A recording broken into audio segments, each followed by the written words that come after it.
What is up, everybody? Welcome back to the Pursuit of Progress podcast. I'm Adam Lang here with my co host, Ben Adams. And today we're actually going to be flipping the script because sometimes the fastest way to learn how to win is to study how people lose.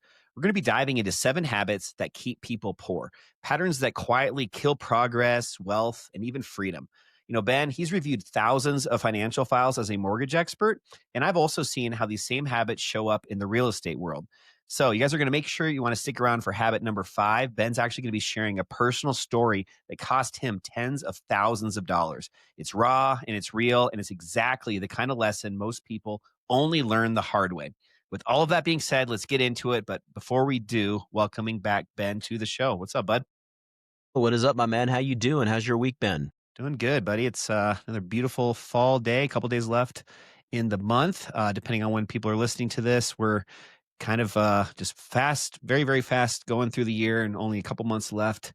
And it's time to really focus and hopefully for a lot of our audience too to, make these last couple months count in 2025. What about you, man? Gear up for the Q4 push, and then crazy to say, but 2026 is right around the corner. Once we get past Halloween, all of a sudden we're in November, Thanksgiving, days, Christmas, and then we're into 2026 just like that.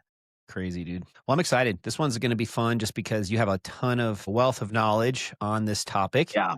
And some really good habits to share with our audience just to make sure they don't fall into this poor mindset and hopefully take this and apply it to their lives these last 2 months of the year. Yeah, I have this titled Instructions on How to Stay Poor. Now, the reason I'm so passionate about this is because none of this is taught in school. And if you're like me, you probably never had any formal financial education. Now, some of the pushback that I get with that sometimes is financial education, financial literacy should be taught at home.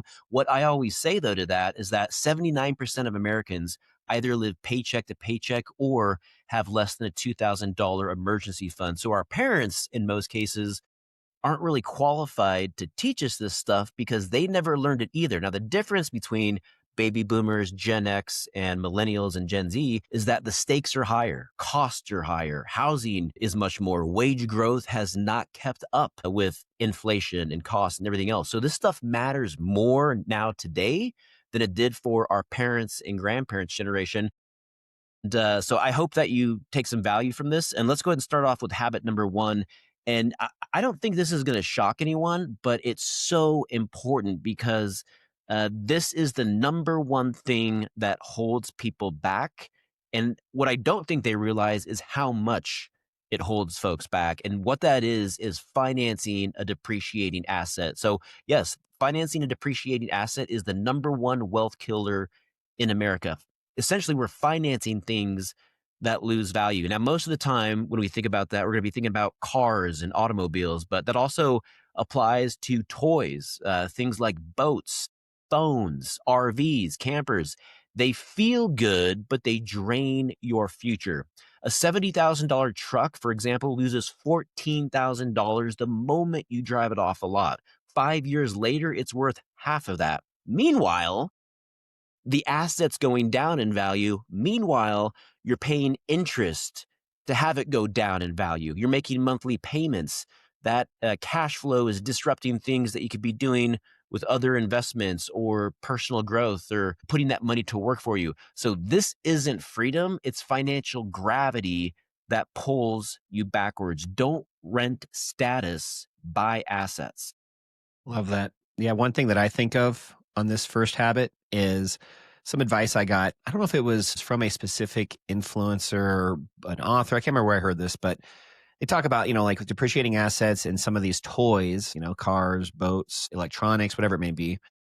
When you get to that point of right now in this society we live in, especially with credit cards and online shopping, it's so easy to just fall into this quick decision making where maybe you have some regret afterwards after buying something, or at least you don't give it the necessary, the level of thought that it needs to really decide if this is appropriate to buy or not. So just anytime you have a big purchase, instead of initially purchasing it, just put it in your cart and then give it at least a day, maybe even a week, and then come back to it and still decide whether or not you want to purchase it, and just give yourself that time. And it's amazing how often when you do this, you kind of come back to reality and you realize, you know what? Yeah, it'd be great to have, but all these other aspects of by buying that, what it's going to mean to your lifestyle. And you have to work extra hard just to afford to pay for that, not just today and tomorrow, but next year, next 5, 10 years, depending on what kind of a loan you might be getting on some of these things. Well, undoubtedly. I was having a conversation with my brother today exactly about this exact thing. The average new car payment right now in the United States is over $800 a month. Just Oof. think about all the different things that you could do with that, the freedom that you could buy with that. So, for example, we love going down to Tucson, Arizona every Thanksgiving. We have a mini family reunion down there. And, we have to buy airfare for our families. He's got 4 kids, and there's some cost to that, obviously. But when you don't have a car payment that you're making payments on, $800 a month, you're able to do things like that and allow for and create experiences that you're really going to remember. You're Hmm. not going to remember what car you drove 20 years from now. You're not even going to care, but you will remember some of those experiences and memories. And one last thing before we move on to the next habit is, I think this is really valuable. I've used this personally in the past, is if you're an hourly waged employee at the time right now when you guys are listening to this or watching this on YouTube right now, let's just say as an example, you're making 25 bucks an hour and you have that $800 a month car payment that you're considering. Break it down into a tangible way for you to understand what it's going to really take to afford that. So let's just say $800 at a $25 an hour type position that you might have. That's equivalent to 32 hours in the month that you're going to have to work just to break even on that new purchase. So, let's just round that up even to 40 hours a month. That's basically 10 hours a week. If you're working a Monday through Friday job, that's 2 extra hours a day that you have to work just to afford to break even on whatever that payment is. That's not including some of that depreciation and other stuff you're talking about. But when you break it down like that, then you're like, crap, man, do I really want to work instead of getting off at 5? Now I gotta, find a second job or figure out a way that I can work extra hard just to make enough money to afford that. And when you break it down like that and you start thinking about it, you're like, man, is it really that boat's going to be great, 3 months out of the year, but the 12 months of the year that I have to pay the note on it, is it really worth that? And that's just a nice way to kind of That's bring what I yourself always back say. to reality. You like to spend time up in Grand Lake, and I always say for folks that don't live on a lake or they don't have that access, like if you're only going to use your boat a couple times a year, just go rent. You can rent Hmm. a boat for a weekend, and then you don't have to deal with the depreciation, the maintenance, all the problems. Same with some of these toys, ATVs, RVs. You don't actually want to own that stuff. But I think people get confused sometimes where they think that they're investing and that these assets have value. But like you just said, if you're making payments on something and you're paying interest and you have a loan on it, but then at the same time it's rapidly losing its value, that's the opposite of investing. Definitely. Let's jump into the second habit. Again, these are habits. So these are kind of a double negative in a sense. We're talking about habits that you want to be not doing. These are habits to avoid. These are habits that are keeping people poor. So another habit that's really important to try and avoid at all costs is avoiding financial education. And this is one that's so much easier to be good about nowadays, just with how many resources we have. So, you think through just, primary education, first through 12th grade, you have 12 years of math, algebra. You have 0 years of learning how credit, taxes, or compound interest work. That's not a coincidence, in my opinion, at least. I think Ben's as well. Most people stay broke because they just never got the manual. They never got the right advice. And the craziest part about this is that manual now is completely free. You have so many resources between Yeah. YouTube, podcasts like we're hosting every single week for you guys, just all kinds of resources out there that, for the most part, are completely free. And the only reason that people aren't doing them is they're just lazy. They're just not willing to be resourceful enough to find them. And you think through, like, for example, Netflix, how much time are you spending a day on social media, watching, Netflix, that kind of stuff? How much could you maybe spend? And I get it. End of a long day, you don't want to just be diving into financial literacy courses on YouTube for 4 hours a night. But, instead of maybe watching 3 episodes of your favorite show, watch two and then maybe dedicate half an hour in the evening to do something a little bit more proactive and serving yourself rather than just kind of that mundane stuff. Money really rewards knowledge and it really Yeah. punishes ignorance. And this is another one that's just a habit that so many people fall into. And I think the older people get and the longer they become kind of consistently kind of stagnant and just, they become very set in their ways where they don't even, want to consider doing this after years and years of doing the same thing every night, turning on the TV and going to bed and just, never putting this as a priority. I'm so glad that you mentioned that because a lot of this conversation is focused around financial literacy and financial resources. But what's the one resource you can never get back? That's time. And I think that is something that a lot of people don't ever consider. And that's kind of quasi in the financial literacy world. A lot of it is, but then it's also kind of outside of that. But to your point there, I think that's why it's so important. You have to have a very compelling vision for yourself. You have to have goals. You have to have things that you're working towards and you want to accomplish. Otherwise, if you don't, it is very easy to hop into bed and watch 3 Netflix. But if you have that, if you're on mission for something, then you're going to have that motivation. When you have that big vision, it gives your daily actions, habits, and behaviors more meaning. And so it's not just the time, it's not just the monetary stuff, the subscriptions, the cost, but it's also your time, man. hmm The last thing I'll say on that one too is you have to make it bigger than yourself. You have to have the reason for motivating yourself to go watch that hour of YouTube a night and learn about financial literacy or whatever it may be, some way of improving your life. You have to have it be something that's bigger than yourself to kind of push you through on those days that you don't want to get up and do it. I always remind myself because I have that same self-talk with myself, that same conversation, and I tell myself, "This is what the dream looks like. This is what the journey is." And it has nothing to do if I want to. I'm doing what's required because I know what 10 years from now is gonna look like, and I'm gonna thank the Ben in 2025 that was willing to do the work. Well, let's move on to number 3. This is habit number 3 for instructions on how to stay poor. Mismanaging credit, number 3. Bad credit is like a slow leak in your roof. You don't see the damage until it's done, until it's everywhere. 30 days late on a payment, you can lose 100 points or more on your credit score. Now your car loan, your insurance, your next rental, everything gets more expensive. And you know who profits? The banks. And these are also little tips as well because we get so focused on payment history when it comes to credit, but we got to keep in mind about that credit utilization with revolving accounts. So credit cards, home equity lines of credit. You have to keep that credit utilization under 30%. If it goes over 30%, your score will start to drop like a rock. And of course, you've got to make payments on time.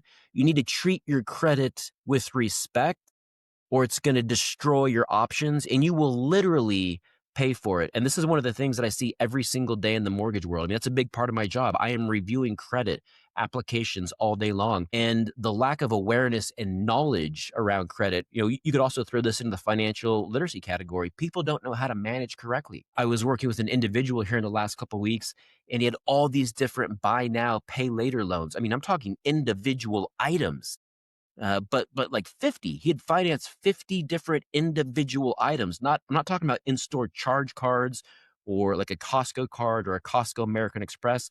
I'm talking about individual purchases like a purse or a bag or a sweatshirt and and turning that and making payments on that. And it's very predatory from a lending perspective, but you cannot fall into that trap. It might be easier and it justifies the fact that you can go buy this stuff, but you are playing their game. And if you play their game, you will never be able to win. hmm yeah, that's great. I'll give you guys a quick plug on this one and really a lot of the stuff we're talking about today. But Ben and I are actually going to be hosting another one of our monthly live free online masterclasses right after this. But we do them every single month. And a big part of the content we frequently cover on those is all about just more actionable tips on how to improve your credit score to prepare to buy a home in the future. So if that interests you guys at all, when Ben's talking about this credit related stuff, mismanaging your credit, that credit utilization score, make sure you guys grab a free seat to the next one. If you guys just go to webinar.adamsellsdenver.com, you can grab a free seat there. And with that, let's just jump right into number 4, habit number 4, because this one also has to do with credit. So another thing that is just try and avoid this at all costs is using credit for stuff that doesn't pay you back. So one thing that Ben and we never ever see this. And what is it? Well, it's somebody that has, let's just say $20,000 in credit card debt who also owns a rental property because the mindset just doesn't match there. We've trained ourselves to use debt for cars, couches, Mhm. maybe a cruise with your family. but never for the important stuff that serves you, like cash flow. Smart people, they actually use credit to acquire income producing assets, real estate, businesses, stuff that actually earns you a return on your investment. Ask this next time before you swipe that credit card or you try and get out another loan, like Ben was just talking about. Is this going to make me richer or poorer a year from now? And I understand there are certain things. We all are human beings. We all like, stuff. We all have certain things we're passionate about. So you don't have to take this completely to the far, far end of the spectrum, but this is at least a good exercise just to maybe hopefully reel it in a little bit and just really start to make sure that you're understanding what really does and doesn't serve you and what's really important in life. You're either going to have that consumer mindset where you spend, where you purchase, where you're focused on consumption, or you're going to have that investment mindset. These don't mix here. They're Hmm. they're they're very opposites. And so you're not going to see someone that has a thriving investment portfolio that also has tens of thousands of dollars of credit card debt and is paying crazy interest on that. It's because they're different philosophies, they're different mindsets. We're talking about good debt versus bad debt. And I think for me, like I had to make the decision, am I a consumer or am I an investor? And once you take on that identity, you start thinking about all of your purchases differently. And you just led on to this a second ago, but one thing I always ask myself, I just go 10 years out right now. Is this gonna am I gonna be better off by making this purchase 10 years from now? Or am I not? If I'm thinking about financing something or if I have that temptation, how is this going to impact my ability to plan for my retirement, grow my investments, plan for the next investment property? And a lot of times, once you start asking the right questions, you're going to get the right answers. Very well said. All right, let's move on to habit number 5, excessive consumer debt. Now, this one's personal. 10 years ago, and this is the one that you guys, I hope that you're hung around for. So, this one's very personal for me. 10 years ago, I started a business with $50,000 credit card cash advances. Man, I was so excited to get this business started. Tell the And in people what they hindsight, want. Tell the people what they worst want. We want to idea hear. ever.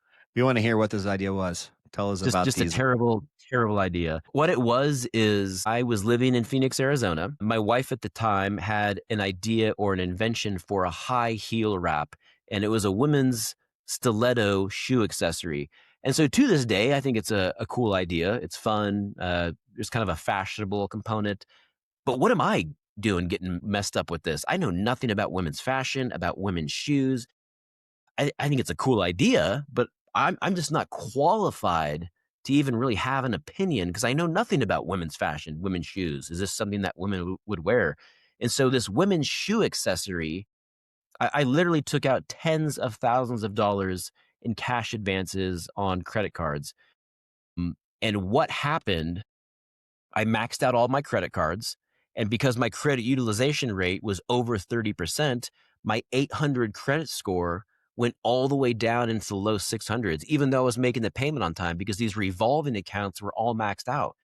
So after about a year, I realized, you know what, we got a real problem here. And then I did have equity in my home, and that wasn't an option though, because I didn't have the credit score. So I couldn't access any of my home's equity to kind of bail myself out. Now we ended up moving back to Colorado at the time. So this is, 10 years ago in Phoenix, Arizona. So the timing worked out because we ended up selling that property. We were able to get the equity out, pay off the debt, and then move back to Colorado, but it was such a powerful lesson on what not to do. I put myself in a terrible, terrible position financially. I financed all of that. Credit card debt, and then pursuing something that I didn't know. So it is a personal story, but I love sharing that because you know I have American Money 101. I talk about personal finance a lot, but trust me, I have made more mistakes probably than most people out there when it comes to money. I've learned the hard way. Yeah, but I bet you those hard life lessons are probably also the what have really motivated you to get even more fiscally responsible, really passionate about what it is that you're doing today. You have to look at some of those speed bumps, some of those failures as just, nudges in the right direction for something with a bigger purpose down the road. I Yeah, think that's just one right. And lesson, and that's also why I want to be able to help others because I think a lot of other people have the same questions. They might have the same goals. They don't know how to do things. Is this a good idea? And I think once you can get the conversation started and have a resource or a community where you can share ideas, have mentors, and get the information that you need, you can make better and more informed financial decisions. Well, let's move on to we got two habits left, you guys. So number 6, again, things that you do not want to do if you unless you want to stay poor, which hopefully you don't. So number 6 is relying on just one source of income. And this one is a little bit challenging, I think, maybe for any of you guys listening or watching today that maybe have a typical traditional 9 to 5 job where you're an employee, not a entrepreneur. But there's also intrapreneurs, meaning that you are still employed by somebody, but you're taking it under a different lens where you are still trying to grow the company and be a bigger part of it. So I think maybe first thing I'd like just to say is if you are an employee, figure out ways that maybe you can become more of an entrepreneur and not just a 9 to 5 employee. But what this one's about is just how important it is to not rely on one source of income. The average millionaire today actually has 7 streams of income. The average broke person has one, and they call that job security. And I've worked with a lot of high income clients who still, believe it or not, live paycheck to paycheck. And that's because they've just never diversified. And when that job goes, so does their lifestyle. And this is not a place you want to be in. So just think through this. Maybe it's not something that's going to happen overnight, but have this as maybe one of these goals that you're going to be trying to take a step in the right direction day after day, week after week, month after month, year after year. Start small, build a second stream. Maybe it's real estate. Maybe it's an online business. Maybe it's a high heel shoe accessory. I hear there's a huge market for that. Maybe it's another side hustle. Anything that pays you without clocking in. Wealth is built on systems, not salaries. I love that too, because I think a lot of people think that they need to go quit their 9 to 5 in order to start the next thing. And I actually think that's the best way to start off. You have the comfort and the security of your 9 to 5, but then, you're working on that side hustle on the weekends or after hours and growing that income. For example, my girlfriend Grace, she does that with us. She started off as the kids' tutor, and that was kind of her side hustle, something that she's very passionate about. She's good at it, and it allows her to earn a little bit more, but it's also still in line with what she does with her primary job.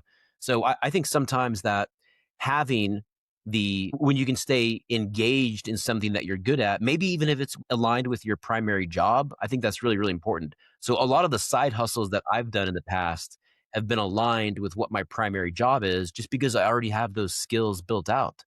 And so if you can do something that is kind of, complements that, where you have that strong set of skills, that can be a great place to start. But you definitely want to have those multiple revenue streams, because ultimately, same thing. I don't know if you saw the economic news, but I shared this earlier today. UPS laid off 60,000 people. Wells Fargo's gone through layoffs. Ford, Amazon, 30,000. So there are some concerning things in the economy right now. But if you are responsible for you, if you have that mindset where you're growing your skills, you're taking control and accountability for your life, that's where you want to be. Yeah, I think one last thing I'll share on that one is for any of you guys that haven't really leveraged AI, consider using ChatGPT and just use it almost like I don't know what the best way to describe this, but you could just tell ChatGPT, hey, ChatGPT, start asking me some questions to help me determine maybe some potential side hustles for me to get involved in. Here's what I currently do. Here's what I'm passionate about. Here's the amount of Yeah. time I have available to dedicate to this. And I think one challenge a lot of people have, myself included in different points in my life, is just the unknown of like just feeling overwhelmed. Like I don't even know what I could do, or there's just this lack of just direction. And that's one area where I think ChatGPT can be really helpful. Is just to at least maybe start putting your mindset in a different place. Start maybe thinking about ideas that maybe you haven't thought of before. Yeah, I think that's a great point. And find someone else to share the workload. Have an accountability partner. Have a partner that is willing to do this with you.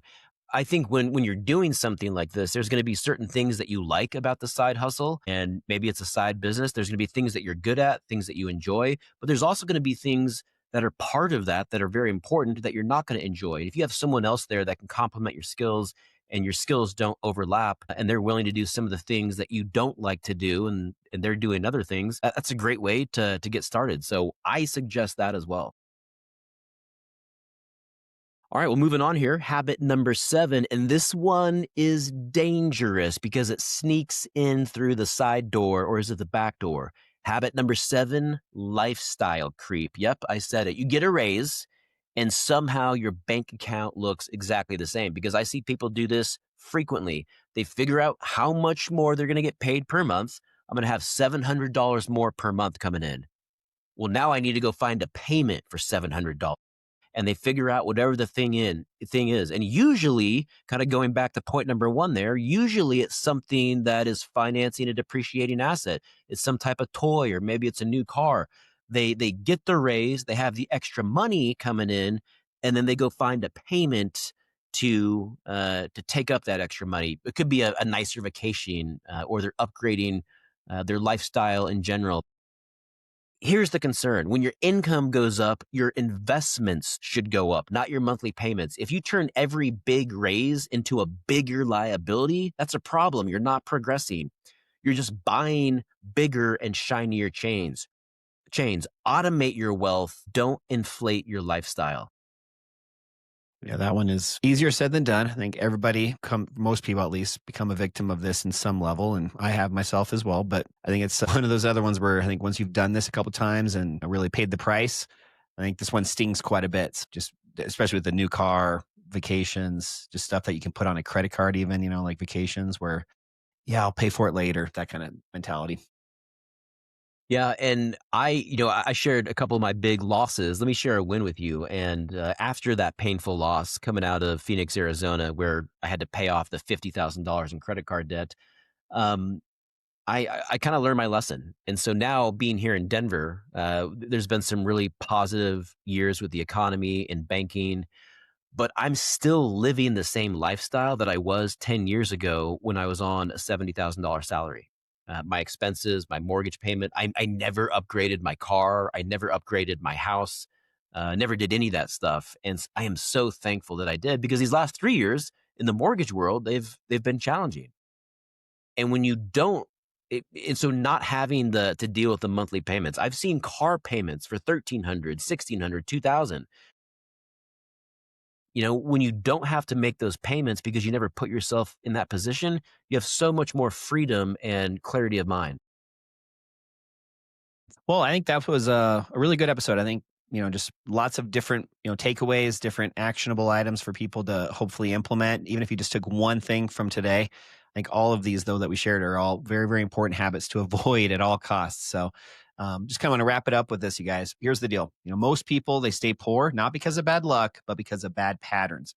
They finance status, they avoid learning, they misuse credit, they don't own assets, they drown in debt, they bet on one paycheck, and they spend every single raise that they get, like Ben just said. If that's the path to poverty, then the path to progress is the exact opposite. So start small, learn daily, build systems, buy assets, and just protect your freedom at all costs. This, as always, guys, is the pursuit of progress, where we call out the truth even when it stings, because it's that truth that will set you free. So if this helped you, share with somebody you know, somebody you care about. And don't forget, every single Friday, we have new episodes coming out on YouTube as well as all podcast platforms. And with that, hope you guys have a great rest of your week, and we'll see you on the next one. Love you guys. We'll see you next week. See you guys.